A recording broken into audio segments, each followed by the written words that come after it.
আসসালামু আলাইকুম রহমতুল্লাহ। প্রিয় দর্শক, কেমন আছেন সবাই? আশা করি ভালো আছেন। আমি আমার আগের জমিতে ভুট্টা লাগানো শেষ। আমার সেকেন্ড যে জমি আছে ওখানে ভুট্টা লাগাতে আসলাম।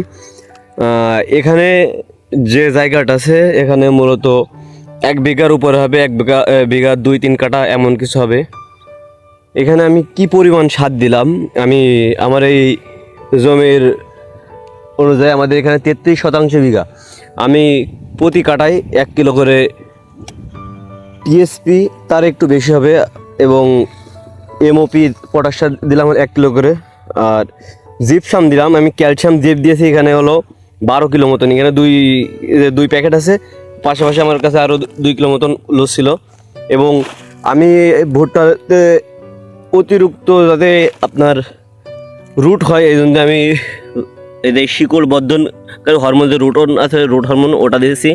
এবং আমি হলো কার্বোফ্রান জাতীয় যে দানাদার আছে ওটা দিয়েছি 2 প্যাকেট, মানে 1 কিলো। এবং আমি আমার জমিতে এক্সট্রা হিসেবে বোরন ব্যবহার করতেছি। এই যে দেখতে পাচ্ছেন ষোলো বোরন, এটা দিয়েছি। আর আমার জমি যেহেতু রাস্তার সাইডে এবং এখান থেকে কিছু মাটি ওঠানো হয়েছিল, এবং আমরা সবাই জানি জৈব সারের গুণ কেমন, এর কার্যকারিতা কেমন, অনেকে জেনে থাকে অনেকে জানি না। বাট যে কোনো ফসল উৎপাদনের ক্ষেত্রে জৈব পদার্থ অতুলনীয়, এর ভূমিকা বলে শেষ করা যাবে না। জৈব পদার্থ ছাড়া কোনো ফসলই আর কি উৎপাদন করাই সম্ভব না।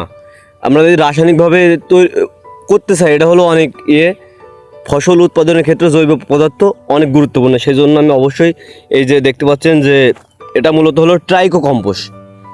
এটা খুব উন্নত মানের ট্রাইকো কম্পোস্ট। আমাদের এখানে একটা ফ্যাক্টরি আছে, ওখান থেকে আর কি বাংলাদেশে বিভিন্ন ভালো ভালো কোম্পানিতে এই ফ্যাক্টরি থেকে ট্রাইকো কম্পোস্ট সাপ্লাই দিয়ে থাকে।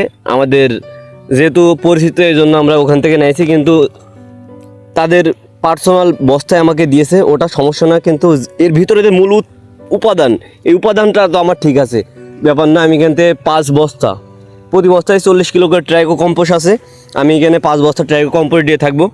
এবং আপনাদেরকে আরও বিস্তারিত দেখাবো যে আমি আমার ভুট্টা জমি কীভাবে চাষ করলাম। আমার ভুট্টা জমিতে মূলত আমি প্রথমে আড়াআড়ি 2টা চাষ দিয়েছিলাম।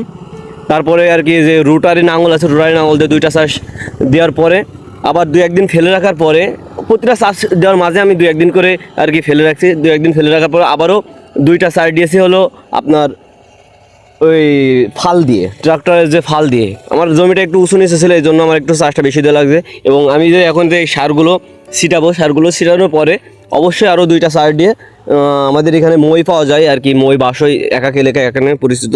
এই মইটা দিয়ে সমান করে দিয়ে দেন, তারপরে আমরা আর কি ভুট্টা বীজটা লাগিয়ে দেবো।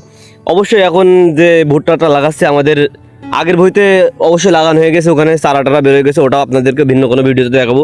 কিন্তু এইটা একটু আমাদের সময় অনুযায়ী একটু দেরি হয়ে যাচ্ছে, কিন্তু ততটাও সমস্যা না। অবশ্যই আপনার ডিসেম্বরের আগ পর্যন্ত বা ডিসেম্বর 15 পর্যন্ত লাগানো যায় ভুট্টা, ততটা সমস্যা হয় না। এটা একটু নাবি হয়ে যাওয়ার কারণ, দেরি হয়ে যাওয়ার কারণ, সেটা হলো আমার এই ভুঁইটা হলো মূলত একটু রস ছিল বা পানি ছিল, কম ছিল, এই জন্য আমি সার দিতে পারছিলাম না। এই জন্য জমি প্রস্তুত করতে মূলত আমার একটু সময় লেগে গেছে।